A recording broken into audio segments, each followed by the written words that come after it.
করি আলহামদুলিল্লাহ ভালো। আজ আপনাদের জন্য একটা পাঁচফোড়ন রেসিপি নিয়ে আসলাম।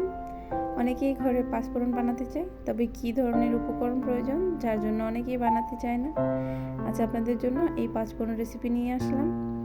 যারা বাহিরের দেশে থাকে তারা এই পাঁচফোড়নটা খুব সহজেই যে কোনো দোকান থেকে সবগুলো উপকরণ কিনে বানিয়ে নিতে পারবে। এই রেসিপিটার জন্য আমাদের যা যা প্রয়োজন তা আমরা প্রথমে দেখে নিই। প্রথমে আমাদের মৌরি প্রয়োজন। মৌরিটা একটু দেখে নিন, অনেকে পরিচিত না হলে ভালোভাবে দেখে নিন। এই পর্যায়ে আমাদের সাদা সরিষা প্রয়োজন, তা সাদা সরিষাটা আমরা নিয়ে নিয়েছি। মেথি প্রয়োজন, তা মেথি আমরা দেখে নিচ্ছি। সবগুলো উপকরণ নিয়ে আপনারা ভালোভাবে দেখে নিন। এই পর্যায়ে আমাদের কালো সরিষা প্রয়োজন, তা আমরা দেখে নিচ্ছি। একটু ভালোভাবে দেখে নেবেন। এতে সবগুলো উপকরণ অনেকেই চিনে না, জন্য ভালোভাবে সবগুলো দেখে নিন। এতে আপনার পাঁচফোড়ন বানাতে অনেকটা সুবিধা হবে। এই পর্যায়ে আমাদের রাঁধুনি প্রয়োজন। রাঁধুনিটা দেখতে একটু ছোট হয়, একটু জিরার মতন, তবে জিরা নয় কিন্তু এটা রাঁধুনি, একটু ছোট হয়। এই পর্যায়ে আমাদের ধনিয়া প্রয়োজন, তা আমরা দেখে নিচ্ছি। পুরো আস্তা ধনিয়া নিয়ে নিয়েছি আমরা। এই পর্যায়ে আমাদের আরেকটা উপকরণ শুধু বাকি, সেটা হচ্ছে কালো জিরা। সব মিলিয়ে আমাদের 7টা উপকরণ হয়েছে। 7টা উপকরণ দিয়ে আমরা পাঁচফোড়ন বানাবো। এই পর্যায়ে একটা মিক্সিং বোল নিয়ে নিয়েছি।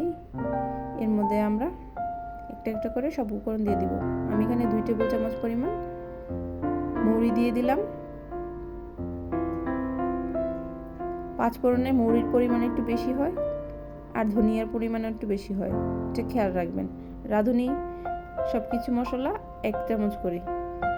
এরপর যে আমাদের ধনিয়া 2 টেবিল চামচ দিয়ে দিলাম, মৌরি 2 টেবিল চামচ আর ধনিয়া 2 টেবিল চামচ, আর বাকি সব উপকরণ 1 টেবিল চামচ করে হবে। এতে একদম হুবহু দোকানের মতন হবে। এই পর্যায়ে আমাদের কালো সরিষা 1 চামচ দিয়ে দিলাম।